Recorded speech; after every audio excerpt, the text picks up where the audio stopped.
Hello વિદ્યાર્થી મિત્રો, હું છું દુધરેજી અમિત. મારી ચેનલ છે નોલેજ એકેડમી. આવા ને આવા સ્ટડીના વિડીયો જોવા માટે તમને મારી ચેનલને સબસ્ક્રાઈબ કરો, લાઇક કરો અને શેર કરો. અને જો તમારે આના PDF ફાઇલ જોઈતી હોય તો મારી ટેલિગ્રામ ચેનલની લિંક આપી દીધેલ છે ડિસ્ક્રિપ્શન બોક્સમાં, તો એને જોઈન કરો. આજે આપણે જોઈશું વિદ્યુત સ્થિતિમાન. એ એક ફિઝિક્સનો ટોપિક છે. એ જ્યારે તમે 11-12માં સ્ટડી કરશો સાયન્સમાં તો તમારે આવશે. આગળ જોઈએ આપણે વિદ્યુત સ્થિતિમાન ને વિદ્યુત સ્થિતિમાનનો તફાવત, કે વિદ્યુત સ્થિતિમાન શું છે. આપણે જ્યારે જોઈએ કે આપણે નળી હોય, નળીમાંથી પાણી વહેતું હોય તો એ દબાણ લાગે તો જ પાણી અંદરથી વહે, નકર તો કંઈ ધીરે થોડું હોય. એક છેડો ઊંચો અને એક છેડો નીચે હોય તો ત્યાંથી પાણી નાખો તો ઘા ઉતરી જાય. પણ ઉપરથી નીચે, આમ નીચેથી ઉપર ચડાવવું હોય તો પાછો વાંધો આવે ને.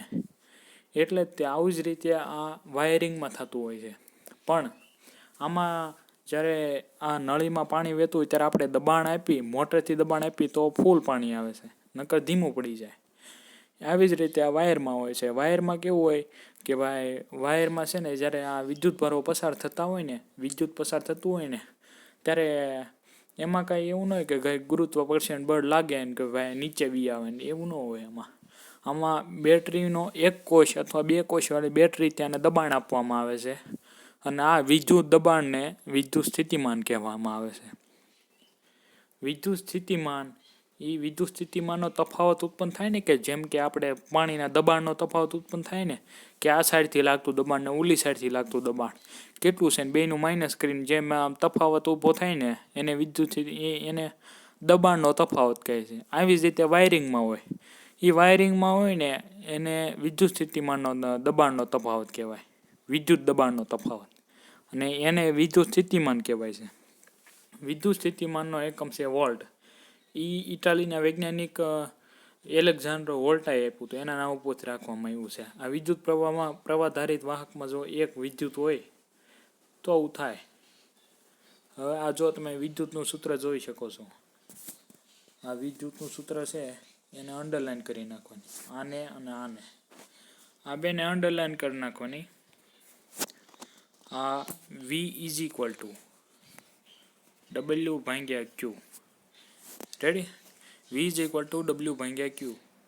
એટલે આમાં V છે એ વિદ્યુત સ્થિતિમાન છે, W છે એ વર્ક છે, અને આ Q છે એ વિદ્યુત ભાર છે. એના દાખલા આવશે, તમારે આગળ સ્ટડી કરશો તો ખબર પડશે. હવે એનું જોઈએ કે ભાઈ V is equal two W/Q.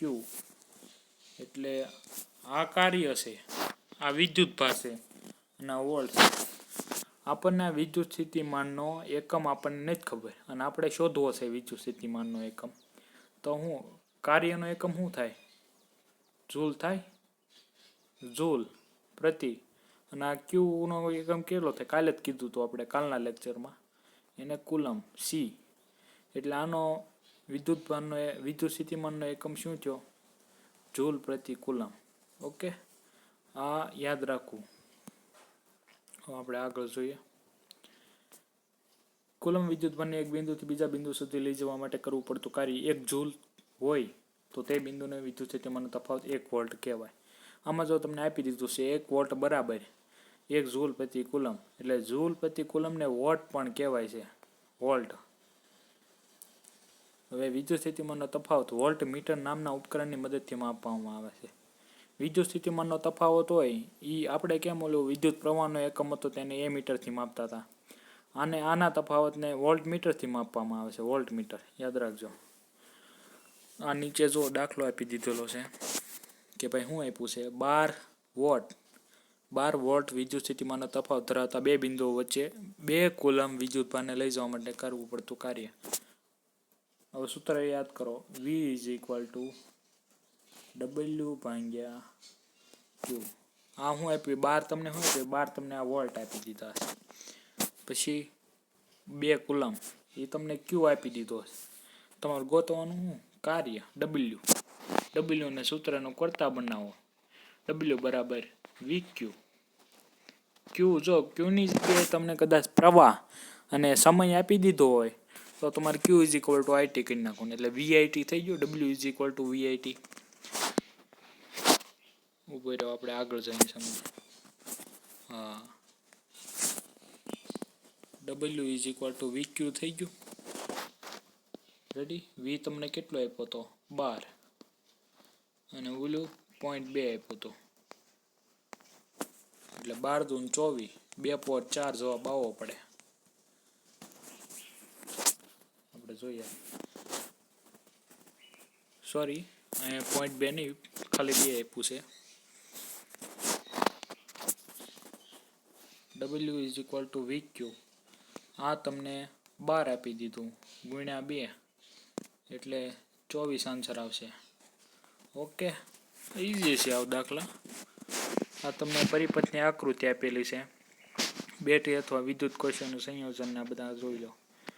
ખુલ્લી કળ હોય તો વચ્ચે ટપકું ન હોય, બંધ કળ હોય તો વચ્ચે ટપકું હોય. યાદ રાખજો. તારનું જોડાણ ઊંધો ટી, જોડાણ વગર એકબીજાને પસાર થતા, એટલે આમ આગળ જાય પછી પાછું ગોળ થઈ જાય, થોડું અર્ધગોળ, ને પછી પાછું આમ અડે નહીં પણ અર્ધગોળ થઈને આમ આગળ વહી જાય. વિદ્યુત બલ્બ, એમાં કાં બલ્બની નિશાની છે, કામ નીચેથી કટ કરેલા આમ હાર્ટ જેવી, હૃદય જેવી. આર અવરોધ ધરાવતો અવરોધક. અવરોધ તો ખબર જ હશે ને, આ જોઈ લેજો તમે. આમાં કાંઈ એટલું બધું પૂછાતું નથી બોર્ડમાં, પણ વિદ્યુત સ્થિતિમાન પૂછાય છે, એટલે એ યાદ રાખજો એક. અને દાખલા પૂછાય છે. વિદ્યુત સ્થિતિમાનનો ટોપિક તો હાવ ઈઝી છે, મેં તમને કહી દીધું છે. એ રીતે જ કરવાનું છે, ઝાઝું લખવાનું નથી એમાં. Okay, thank you. બટ હું તમને એક વાત કહું ભાઈ, તમારે છે ને બોર્ડ માટે એક તો યાદ રાખવા જેવી વસ્તુ હું તમને કહી દઉં. એક તો પહેલાં આ એકમ યાદ રાખવાનો. એકમ યાદ રાખ્યો, પછી આ દાખલાની પ્રેક્ટિસ કરવાની.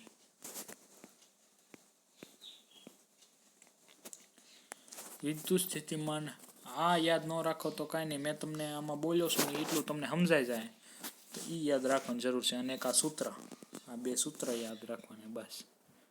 અને આ કયા વૈજ્ઞાનિકે આપ્યું હતું એ સાલ યાદ રાખવાની જરૂર નથી. ઓકે, ઓલી રેસ કહી દઉં. હવે આગળનો ટોપિક છે જે નેક્સ્ટ લેક્ચરમાં જોઈશું. Okay, thank you.